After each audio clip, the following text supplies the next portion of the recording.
Hello and welcome to our YouTube channel. आज मैं बात करने जा रहा हूँ एक पॉलिटी का इंपॉर्टेंट टॉपिक है सुप्रीम कोर्ट।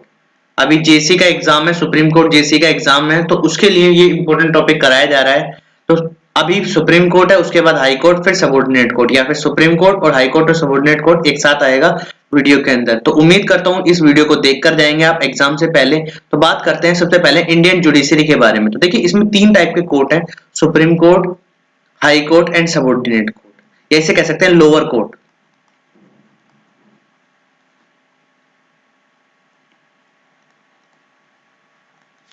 तो बात करते हैं सबसे जो एपिक्स उच्च न्यायालय जिसे कह सकते हैं, उसे सुप्रीम कोर्ट कहते हैं। उसके बाद जो आता है हाई कोर्ट आता है, फिर सबऑर्डिनेट कोर्ट आता है। अगर डिसीजन की बात करूं, अगर मैं कोई नॉर्मल केस की बात करूं, तो सबसे पहले जो व्यक्ति है वो सबऑर्डिनेट कोर्ट में जाएगा। वहां से जो डिसीजन होगा, अगर डिसीजन उसके फेवर में तो ठीक है, नहीं तो वो हाई कोर्ट में जाएगा। उसके बाद जो नेक्स्ट है वो सुप्रीम कोर्ट, और सुप्रीम कोर्ट का जो डिसीजन होगा वो फाइनल डिसीजन होगा। उसके बाद उस चीज में कोई चेंजेस नहीं, उससे ऊपर कोई भी कोर्ट नहीं बना हुआ। ठीक है, वो प्रेसिडेंट के हाथ में है जो भी डिसीजन है, जो भी बाकी चीजें। तो उम्मीद करता हूं यहां तक चीजें समझ आएंगी। अब बात करते हैं सुप्रीम कोर्ट के बारे में कि सुप्रीम कोर्ट के कौन कौन से इंपॉर्टेंट पॉइंट्स हैं जो हमें एग्जाम के लिए याद रखने हैं। तो सबसे पहले बात करते हैं सुप्रीम कोर्ट की स्थापना। अगर सुप्रीम कोर्ट की स्थापना की बात करूं, तो 1774 के अंदर कलकत्ता के अंदर उसकी स्थापना हुई थी। ये अंग्रेजों ने की थी। तो एक एक्ट लेके आए थे अंग्रेज, रेगुलेशन एक्ट 1773। इस एक्ट के अंडर सुप्रीम कोर्ट की स्थापना हुई थी भारत के अंदर पहली बार। अगर मैं इसमें बात करूं, chief justice of India, chief justice जो थे वो एक चीफ जस्टिस थे और तीन अदर जजेस थे। अगर उसके बाद बात करते हैं कि 1950 के अंदर, 1950 के अंदर दोबारा से सुप्रीम कोर्ट की स्थापना हुई। भारत जब आजाद हो गया, तो उस समय अगर मैं एग्जैक्ट डेट की बात करूं, तो 28 जैन 1950 ये वो दिन है जो 2 दिन बाद, जब हमारा संविधान लागू हुआ था भारत के अंदर, तो उसके 2 दिन बाद सुप्रीम कोर्ट की स्थापना हुई थी। इस समय पे जो जजों की जो गिनती थी वो एक चीफ जस्टिस और 7 अदर जजेस थे। उसके बाद बात करते हैं, अगर मैं आज की बात करूं, तो आज जो है उसमें एक चीफ जस्टिस और 29 अदर जजेस हैं। इतनी बात समझ आई। तो पहली चीज मुझे इसमें पता चली कि सुप्रीम कोर्ट की स्थापना 1774 के अंदर हुई। उसमें एक चीफ जस्टिस था, 3 अदर जजेस थे। फिर दोबारा से सुप्रीम कोर्ट की स्थापना हुई भारत आजाद होने के बाद 1950 के अंदर। उस समय पर एक चीफ जस्टिस और 7 जजेस थे। अगर मैं आज की बात करूं, 30 जज हैं, जिसमें एक चीफ जस्टिस है और 29 अदर। अगर मैं मैक्सिमम स्ट्रेंथ की बात करूं चीफ जस्टिस, तो 34 हो सकते हैं चीफ जस्टिस और अदर जजेस, इससे ज्यादा नहीं हो सकते। अब बात करते हैं नेक्स्ट के बारे में। तो नेक्स्ट पॉइंट जो है, इंपॉर्टेंट पॉइंट है, वो अपॉइंटमेंट। अगर चीफ जस्टिस ऑफ इंडिया या सुप्रीम कोर्ट के जो जज है उनकी अपॉइंटमेंट प्रेसिडेंट के द्वारा की जाती है। अगर मेनली बात करें तो CGI, chief justice of India की अपॉइंटमेंट प्रेसिडेंट करेगा। बाकी जो जज हैं उनके लिए एडवाइस लेगा चीफ जस्टिस ऑफ इंडिया से, मगर अपॉइंटमेंट प्रेसिडेंट के द्वारा ही की जाएगी। उसके बाद अगर मैं ओथ की बात करूं, तो ओथ भी प्रेसिडेंट दिलाएगा। उसके बाद रेजिग्नेशन की बात करूं, तो वो भी प्रेसिडेंट के पास ही जाएगा।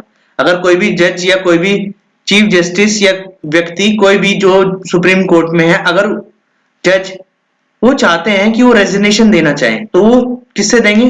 प्रेसिडेंट से। अगर मैं बात करूं उसकी टर्म ऑफ सर्विस की, तो ये जो एज है, एक एज है 65, इस तक जो जज हैं वो रिटायर हो सकते हैं। इसके बाद वो सुप्रीम कोर्ट के जज नहीं रहेंगे। जैसे ही 65 ईयर उनकी एज हुई, वो रिटायर हो जाएंगे।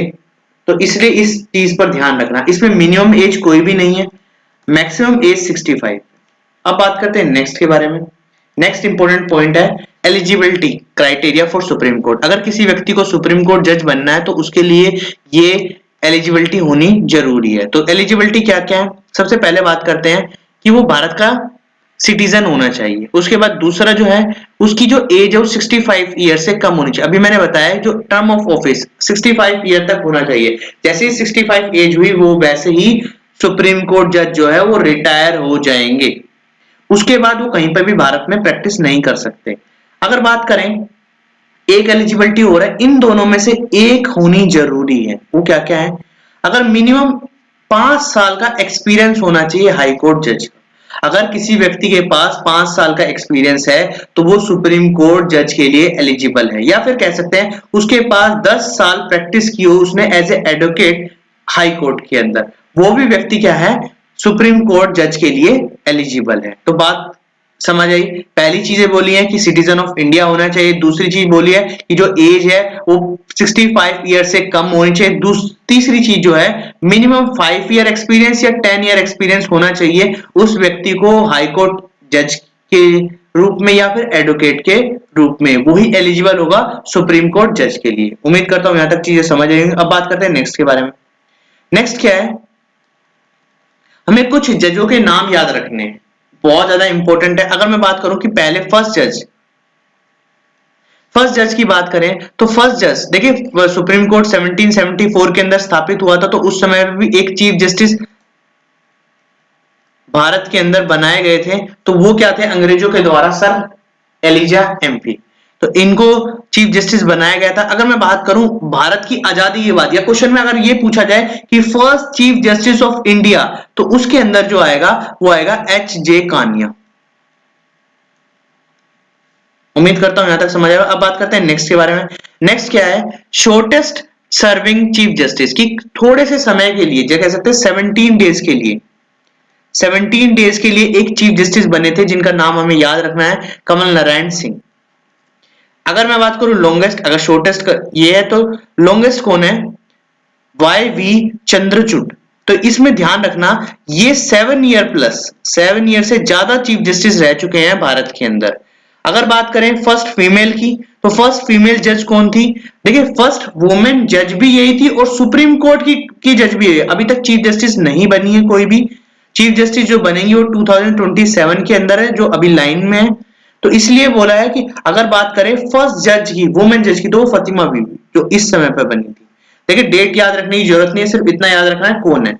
अगर बात करें करंट की, अभी बने 49th chief justice of India Uday Umesh Lalit, जो अभी 27 अगस्त 2022 को बने, तो इसलिए इनका भी नाम याद रखना बहुत ज्यादा जरूरी है। अगर बात करें प्रीवियस, ये करंट ईयर में पूछ सकते हैं क्योंकि अभी ही रिटायर हुए हैं, तो इसलिए 48th जज जो थे चीफ जस्टिस ऑफ इंडिया वो एन वी रमन थे। बात समझ आई? अब बात करते हैं नेक्स्ट के पॉइंट के बारे में, जो है इंपॉर्टेंट आर्टिकल्स। कुछ सुप्रीम कोर्ट के आर्टिकल्स हैं जो हमें ध्यान में रखने हैं या कह सकते हैं याद रखने हैं। तो सबसे पहले बात करते हैं आर्टिकल नंबर 124। इस आर्टिकल में कहा गया है establishment and constitution of supreme court. अगर बात करें सुप्रीम कोर्ट की जो स्थापना है उसके बारे में बात की गई है, तो अगर मैं बात करूं अभी बात की है तो सुप्रीम कोर्ट की जो स्थापना हुई थी वो 1774 के अंदर हुई थी, फिर दोबारा से 1950 के अंदर सुप्रीम कोर्ट स्टैब्लिश किया गया जो 28 जैन 1950 को हुआ। इसमें क्या होता है, सीजे एक चीफ जस्टिस होता है और बाकी अदर जजेस होते हैं। इनकी स्ट्रेंथ के बारे में बताया है। अब बात करते हैं आर्टिकल नंबर 125 के बारे में। आर्टिकल नंबर 125 में क्या गया है, सैलरी। सुप्रीम कोर्ट के जो जज है उनकी सैलरी के बारे में बात की गई है। जो हमारे जो राजकोष है, जो भारत का राजकोष है, उसमें से उनको दी जाती है जो सैलरी है, कंसोलिडेटेड फंड में से सैलरी दी जाती है। तो इसमें यही याद रखना कि अगर मैं बात करूं सुप्रीम कोर्ट के जजेस की जो सैलरी है वो किस आर्टिकल में आती है, तो 125 के अंदर। ध्यान रहेगा ये पार्लियामेंट डिसाइड करता है कि कितनी सैलरी है क्या नहीं, वो सब चीजें। और एक बार और ध्यान रखिए कि अगर एक बार सैलरी डिसाइड हो गई उसके बाद उनकी सैलरी कभी भी रिड्यूस नहीं होती। अब बात करते हैं 126, आर्टिकल नंबर 126। आर्टिकल नंबर 126 में क्या आ गया है, इन absence of chief justice of supreme court the next senior most जज विल डू हिज वर्क। देखिए क्या होता है, अगर किसी भी सुप्रीम कोर्ट जज को या सीजीआई को कहीं पर कोई काम आ गया या कह सकते हैं वो किसी तरीके से अपनी ड्यूटी पर नहीं है अवेलेबल, तो उससे जो नेक्स्ट सीनियर मोस्ट जज है उसको क्या बनाया जाएगा, उस समय के लिए चीफ जस्टिस अपॉइंट कर दिया जाएगा। बात समझ आई? अब बात करते हैं नेक्स्ट के बारे में। तो आर्टिकल नंबर 127, इस आर्टिकल में क्या कहा गया है, इस आर्टिकल में कहा गया है कि हम किसी भी जज को, जो हाई कोर्ट का जज है, उसको कुछ समय के लिए सुप्रीम कोर्ट का जज बना सकते हैं। सुप्रीम कोर्ट का जज बना सकते हैं, ऐसा क्यों, क्योंकि कई बार क्या होता है सुप्रीम कोर्ट की जो जज की जो क्वारम है वो पूर्ति नहीं हो पाती, मतलब जितने व्यक्ति सुप्रीम कोर्ट में जज में चाहिए समय पर पूर्ति नहीं हो पाती। इसकी वजह पर हाई कोर्ट के जो जज है उनको कुछ समय के लिए अपॉइंट कर लिया जाता है, मगर ये अपॉइंटमेंट किसकी परमिशन पे होगा? प्रेसिडेंट की परमिशन पे। अगर प्रेसिडेंट परमिशन करता है, अलॉट करता है, कई बार क्या होता है केसेस ज्यादा हो जाते हैं, केसेस की मात्रा ज्यादा हो जाती है तो उतने जजेस उस पर काम नहीं कर पाते, जिसकी वजह से प्रेसिडेंट से परमिशन ली जाती है और हाई कोर्ट के जज अपॉइंट कर दिए जाते हैं। अब बात करते हैं नेक्स्ट आर्टिकल की, तो नेक्स्ट आर्टिकल है आर्टिकल नंबर 128। देखिए इसमें क्या होता है, ऊपर तो हमें अडॉप्ट पे जजेस अपॉइंट किए, मगर इस वाले में क्या है कि चीफ जस्टिस को ये अधिकार है कि वो रिटायर जज को भी सुप्रीम कोर्ट के लिए अपॉइंट कर सकता है। ये प्रेसिडेंट परमिशन देगा कि आप अपॉइंट कर लीजिए, मगर ईयर क्या होंगे? मैक्सिमम 2 ईयर तक। तो इस आर्टिकल में यही कहा गया है कि हम रिटायर्ड जज को भी सुप्रीम कोर्ट के अंदर दोबारा से लेके आ सकते हैं, मगर ये किसकी परमिशन पे? प्रेसिडेंट की परमिशन। और जो सैलरी और अलाउंसेस जो मिलेंगे वो वही मिलेंगे जो सुप्रीम कोर्ट के जज को मिलते हैं। ऐसे ही इसमें भी तो ध्यान रखें, कोई भी अडॉप्ट मतलब बाहर से किसी भी कुछ समय के लिए, और कोई रिटायर्ड जज को भी हम क्या कर सकते हैं? सुप्रीम कोर्ट के अंदर दोबारा से अपॉइंट कर सकते हैं। अब बात करते हैं नेक्स्ट के बारे में। Article number 129। आर्टिकल नंबर 129 में कहा गया है कि supreme court is a court of record and this is the duty of all high court and lower court. देखिए सभी को जो भी सुप्रीम कोर्ट डिसाइड करता है, कोई भी अगर डिसीजन सुप्रीम कोर्ट लेता है तो वो हाई कोर्ट हो, लोअर कोर्ट हो या कोई भी व्यक्ति हो, उनको उस चीज के लिए वो जो अधिकार, वो जो सारी चीजें हैं वो माननी होंगी।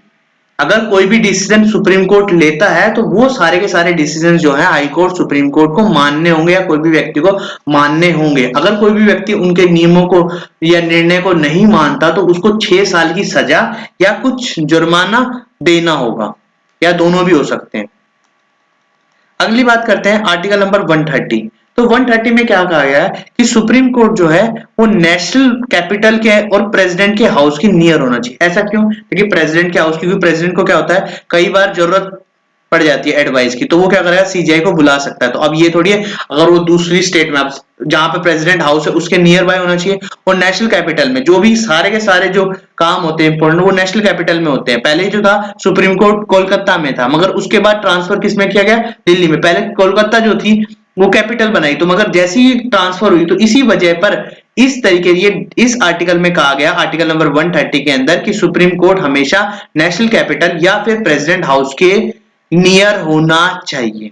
इतनी बात समझ आई। अब बात करते हैं नेक्स्ट के बारे में, आर्टिकल नंबर 131। देखिए आर्टिकल नंबर 131 कहता है कि अगर कोई भी मामले या किसी भी व्यक्ति के जो मामले हैं वो डायरेक्ट सुप्रीम कोर्ट के अंदर अपील कर सकता है। डायरेक्ट सुप्रीम कोर्ट में अगर कोई भी व्यक्ति है डायरेक्ट सुप्रीम कोर्ट में अपील कर सकता है, उसे किसी लोअर कोर्ट या हाई कोर्ट जाने की जरूरत नहीं है। ये कुछ मामलों में, ऐसा नहीं कि हर चीज, जैसे फंडामेंटल राइट्स है, फंडामेंटल राइट्स का अगर शोषण हो रहा है तो फंडामेंटल राइट्स के लिए वो अपील कर सकता है सुप्रीम कोर्ट के अंदर।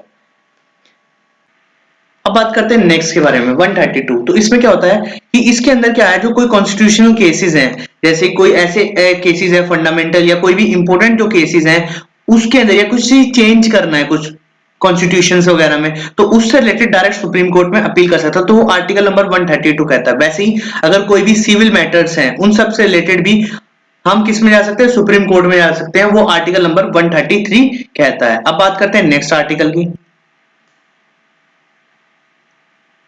नेक्स्ट आर्टिकल है आर्टिकल नंबर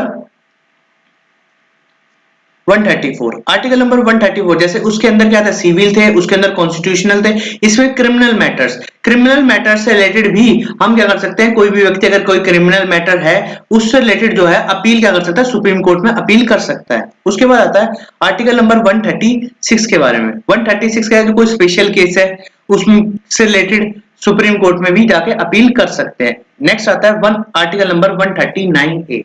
इसमें क्या होता है कि कुछ केसेस जो हैं क्या करता है, जैसे हाई कोर्ट में कोई केस चल रहा है तो सुप्रीम कोर्ट क्या कर सकता है? उस केस को सुप्रीम कोर्ट में चला सकता है, वहां से ट्रांसफर करा सकता है सुप्रीम कोर्ट के अंदर।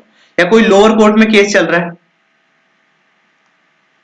तो डायरेक्ट सुप्रीम कोर्ट डिसाइड करे कि ये सुप्रीम कोर्ट के अंदर होना चाहिए। तो क्या कर सकता है, supreme court can transfer any case from one high court to another, supreme court can make law from the lower court. Supreme court का है लॉ भी बना सकता है लोअर कोर्ट के लिए, और कोई कैंसिल अगर लोअर कोर्ट ने या हाई कोर्ट ने या किसी ने भी दिया है तो उसको भी कैंसिल कर सकता है। तो उम्मीद करता हूं समझ आया होगा कि कोई भी केस ट्रांसफर कर सकता है लोअर कोर्ट के लिए, लॉस बना सकता है, नेक्स्ट कोई भी डिसीजन अगर किसी भी कोर्ट ने लिया है उसको कैंसिल कर सकता है, और किसी भी अगर कोई भी केस चल रहा है उसको टेक ओवर भी कर सकता है सुप्रीम कोर्ट। अब बात करते हैं नेक्स्ट के बारे में, आर्टिकल नंबर 143, तो मोस्ट इंपॉर्टेंट टॉपिक है।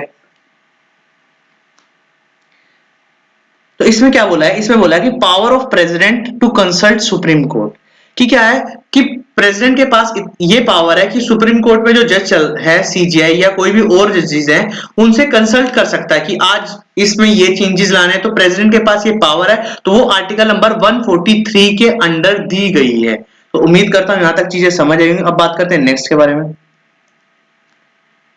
करते हैं टर्मिनेशन की। तो टर्मिनेशन में क्या बोला है कि टर्मिनेशन में यह है कि किसी भी सुप्रीम कोर्ट के जज को किस तरीके से टर्मिनेट किया जाए। तो इस प्रोसेस में क्या होता है, सुप्रीम कोर्ट का कोई भी जज संविधान का उल्लंघन करता है या संविधान के खिलाफ जाकर काम करता है तो उसे उसके पद से हटाया जा सकता है, और यह काम होता है जजेस इन्वेस्टिगेशन एक्ट 1968 के अंदर प्रावधान है कि सुप्रीम कोर्ट के जज को किस तरीके से हटाया जाता है।